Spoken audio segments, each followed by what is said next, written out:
3, 2, 1. Salam saudara, puji nama Tuhan. Kembali kita berjumpa dalam tayangan edukasi Kristen, tayangan bagi kaum Kristiani.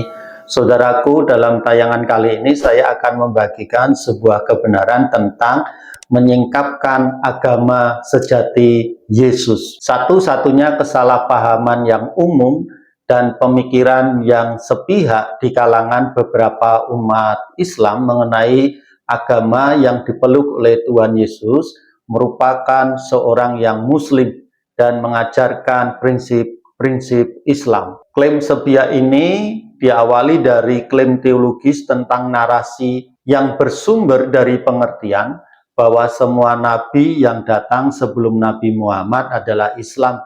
Ini dikarenakan pengertian bahwa nabi-nabi tersebut sepenuhnya sujud menyerahkan diri kepada Allah. Saudara ingat bahwa hal sujud di hadapan Allah itu adalah hal yang biasa dilakukan oleh orang-orang Yahudi pada waktu itu, bahkan sampai sekarang. Orang-orang Kristen pun sujud di hadapan Tuhan. Dalam kekristenan dan kehidupan kaum Yahudi mengenai ritual keagamaan, secara historis Yesus Kristus hidup di abad pertama Masehi di Yudea, jauh sebelum munculnya Islam pada abad ke-7 Masehi. Yesus dilahirkan, hidup, dan mati dalam konteks Yudaisme, bukan dalam konteks agama Islam. Yesus mematuhi hukum Taurat. Salah satu bukti yang bisa digunakan sebagai klaim bahwa Yesus tunduk dalam hukum Taurat, di mana pada hari ke-8 dia disunatkan. Hanya satu agama di muka bumi ini yang mengajarkan tentang sunat di hari yang ke-8. Tentang sunat di hari yang ke-8. Yesus mematuhi hukum Taurat, salah satu buktinya hal itu dilakukan. Merayakan perayaan Yahudi dan mengajarkan dari kitab-kitab perjanjian lama atau kitab Tanakh. Murid-muridnya yang pertama juga merupakan orang Yahudi. Ajarannya menyangkut tentang kerajaan Allah yang hanya ada di dalam kitab orang Yahudi dan kitab Kristen. Kasih, pengampunan, dan ketaatan kepada Tuhan.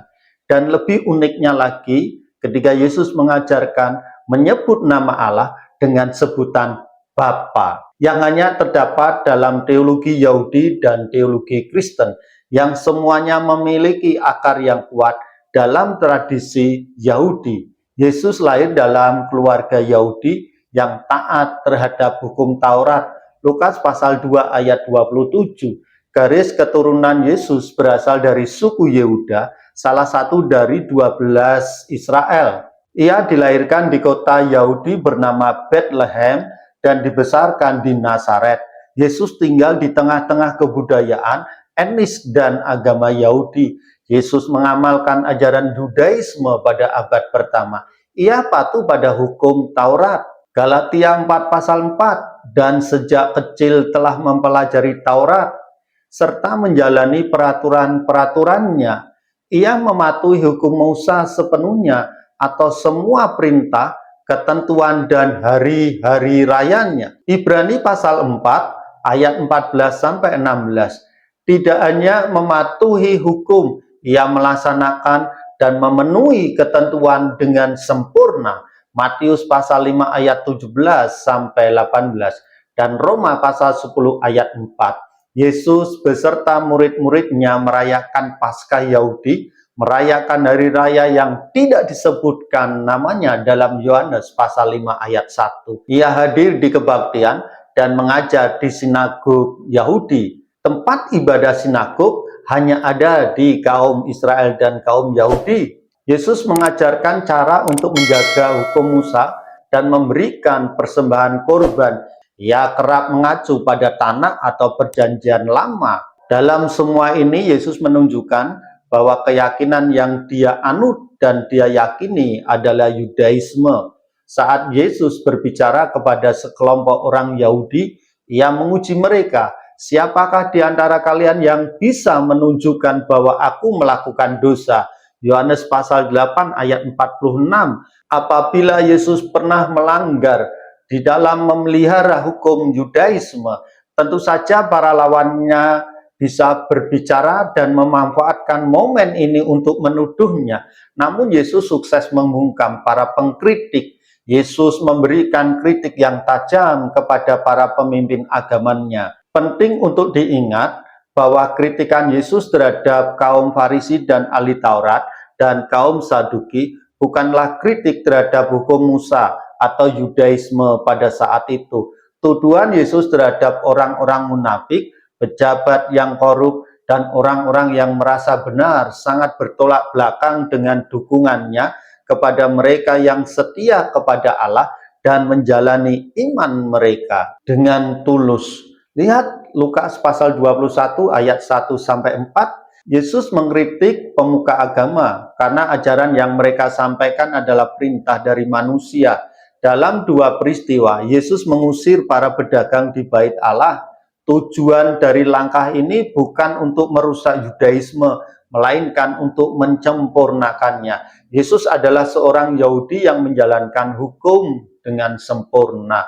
Kematiannya menandai berakhirnya perjanjian lama yang dibuat antara Allah dan Israel.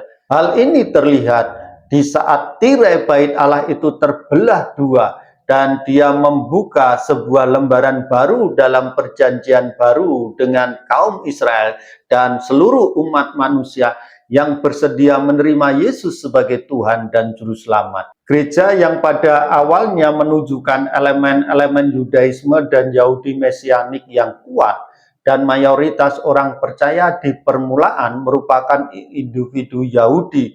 Saat orang-orang mulai menyebarkan kabar tentang Yesus yang telah bangkit sebagai Mesias, orang-orang Yahudi mulai menjadi menolak mereka, dan mereka terpaksa memutuskan semua ikatan dengan Yudaisme.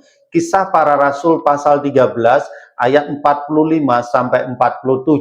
Yesus adalah Mesias, Juru Selamat yang diharapkan oleh umat Yahudi. Fakta sejarah dan fakta teologi tentang keyakinan kedatangan Mesias hanya ada dalam kehidupan umat Yahudi, dan fakta Yesus adalah Mesias yang akan menyelamatkan umat manusia dari hukuman dosa dan kematian hanya ada dalam konsep kehidupan teologi dan kehidupan sehari-hari umat Kristiani.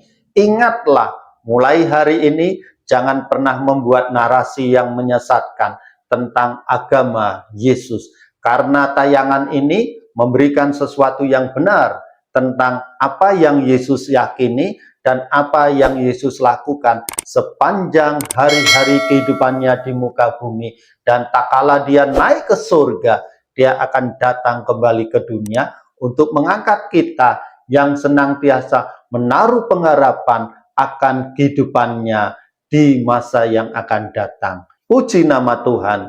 Tuhan Yesus memberkati.